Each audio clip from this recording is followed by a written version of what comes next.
I would like to tell you the story of my cousin Natalie Zobel Miller, a remarkable woman who freely gave of herself and worked to make the lives of those around her better. Natalie was a loving mother, a mother of four, and a hard-working speech therapist.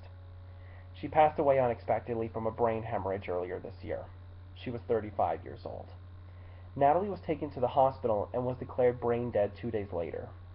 The time soon came for the doctors to talk to Natalie's husband about something important, if he would consider giving consent to have his wife's organs be donated. Given Natalie's compassionate nature, her husband decided that donating her organs is exactly what she would have done. She was a hero, because she was an organ donor, and as a result, she saved and enhanced many lives. Natalie's example is inspirational to me, as it taught me that organ donation is a worthwhile cause. If we become organ donors, then we can be heroes just like Natalie. There is a great need for organ donors. The United Network for Organ Sharing, or UNOS, the premier authority in organ donation, is in charge of maintaining a waiting list of people who need organ donations. They reported that there are currently 122,477 people on the waiting list. There have been 20,704 transplants performed this year between January and August. That's wonderful news.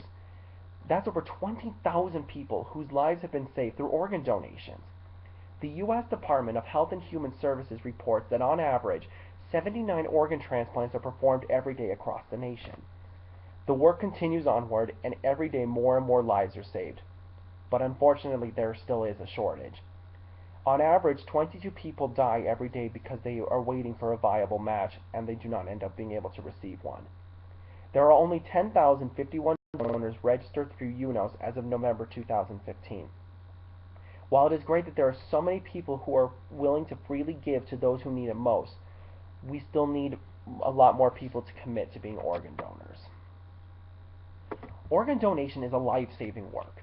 Donate Life, an organization dedicated to promoting organ donation, reported that there were 29,532 people who received life-saving transplants and another million people who had their lives enriched in 2014.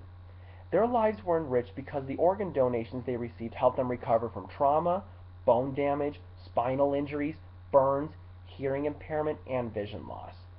On top of all these wonderful medical accomplishments, another reason to consider organ donation is the fact that a single life can make all the difference. Donate Life explains that a single person who donates his or her organs and tissue can save up to 8 lives and enhance up to 50 more. In order to help you better understand how significant this is, let's do some math. Let's suppose that we have 30 people in our class.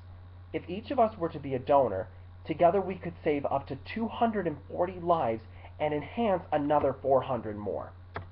Do you see how quickly we can help so many people if we are all willing to raise our hands and help those in need?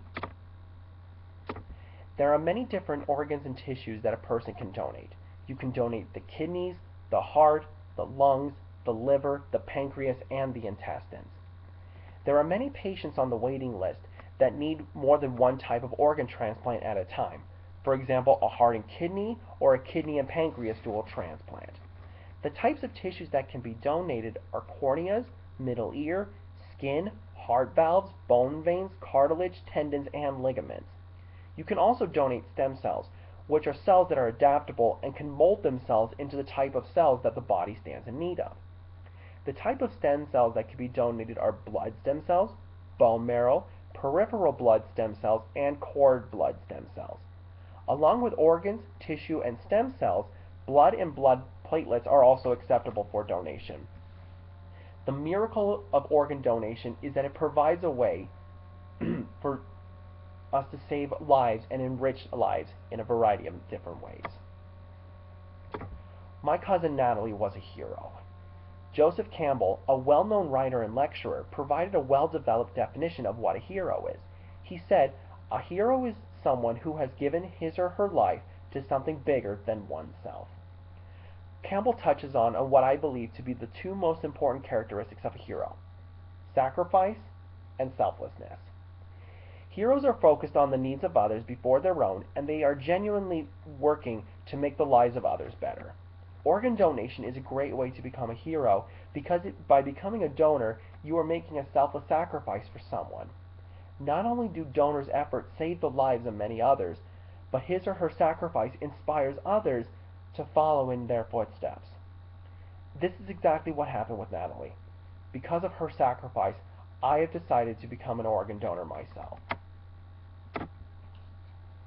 Natalie gave so much to help others, even up until the day she died. Because she became a donor, she saved 8 people and improved the lives of 35 more. She was a clear example that one life can make all the difference. And her story is very touching and inspirational to me. Organ donation is a selfless, compassionate act, and not only does it save lives, but it inspires others to be engaged in a very good cause. It is my sincere hope that each of you will take the time to think about organ donation and considering becoming donors yourselves. Each of you can be a hero like Natalie, not only by doing good deeds to those around you, but by freely giving to those in need through organ donation.